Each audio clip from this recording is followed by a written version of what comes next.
Majo, John, Madden, Juanito, sitting on the side of my bed at the rehab place. I'm a little breathless because I've been kind of running around. As I have been today, I've been alternating being busy, moving fast, and then stopping and centering myself, which I need to do both of them. I've been talking a lot about addiction today. This morning, I made a choice to not focus on an addictive lust for curvaceous nurse in the hospital here, but to go out in the sunshine instead. And the question out there was, what's really satisfying? And right in the middle of saying, lusting after some staff person that you're never going to have a relationship with is not satisfying.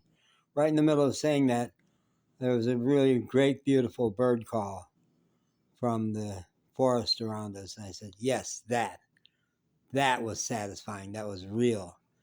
And based on that, I made a video out there about why really I want to go back to Mexico.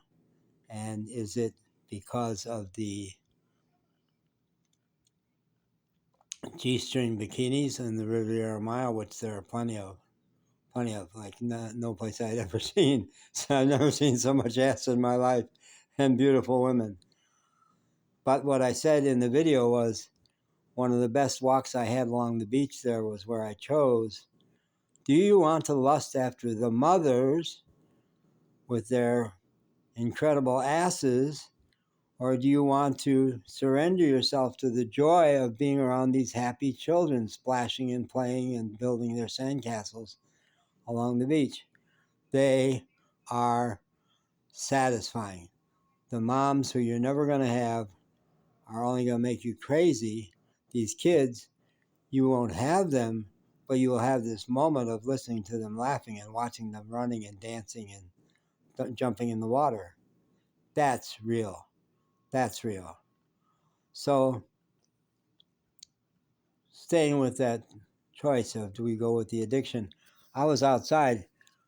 I'm a sugarholic, and the woman making ice cream sundaes, when I went up for coffee, she said she just loaded me up with Rocky Road ice cream, and I went outside in the sun. I thought, oh great, good, we'll go out in the sun and have the ice cream, and make this video because I was just brimming with making this video.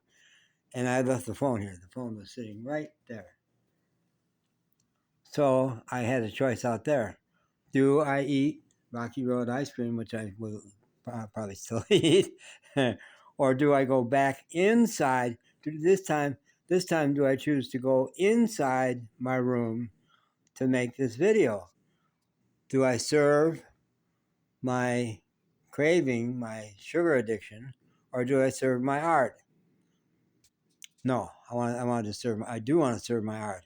And I want to say some more about a session I just had with a physical therapist here who she's been a diamond in the rough. She's been so good for me in so many ways.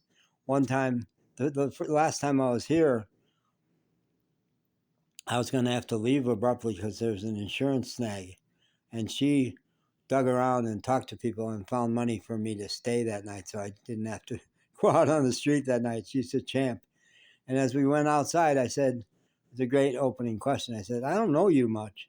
Tell me something I should know about you. And she said, well, I was born and raised in Chicago. I said, no, you weren't. My town? No, you weren't. And she was born 21 years after me in the suburb adjoining my brother's suburb. And we had so much to talk about. And synchronicities. One synchronicity is that I like my stories and she likes my stories. God bless her heart, because I never get a chance to tell enough of my stories, and she was interested. She wanted to listen to me. The other thing she did, anybody who says to you, you're bigger than you realize, is a gift.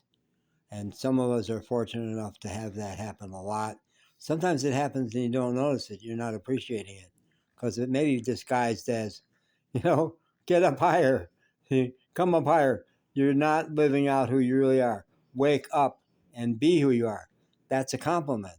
That's a compliment. So you may not identify with people who have said you're extraordinary because they did it in the sense of you're not acting it now, so get sharp.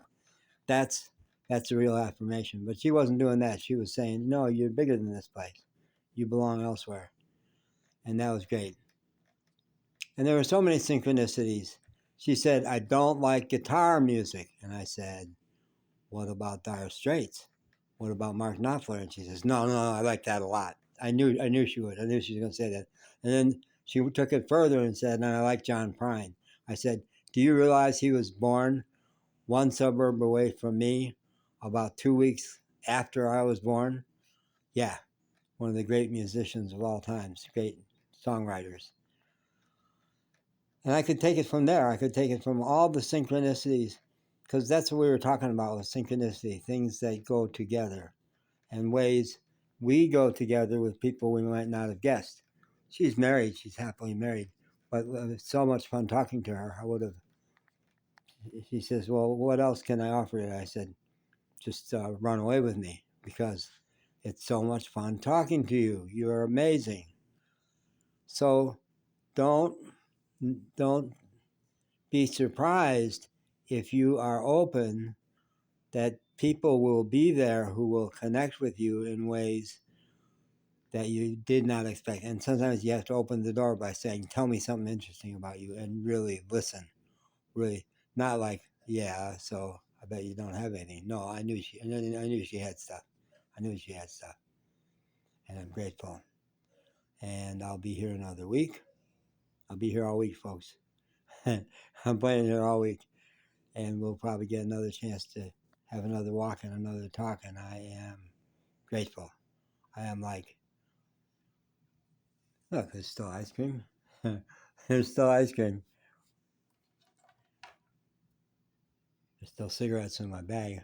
I have snuck cigarettes in so many hotel rooms, but I ain't doing it here. I'm not doing it here. If you're watching this, I'm not doing it here. But outside the urologist, I went to the urologist today and I had a smoke outside before and after. Yeah. Whew. Good. It's not dinner time yet. It's 4:30. It's not dinner time yet. So I can, an hour before dinner, I can have big bowl of ice cream. So, okay, the punchline is, no matter where you are, no matter how much you've been set back, she said, yeah, it's a shame you have to be here, but you do have to be here because your body is fucked. Your body has been rocked and socked, and it's not working for you very good, so you have to be in the rehab. Wherever you are, you can get big. You can get wild. You can take risks. You can do things, break the rules. Reach out to somebody. Get open. Anywhere. You can do it anywhere. Anywhere. Whew. Okay. Thanks.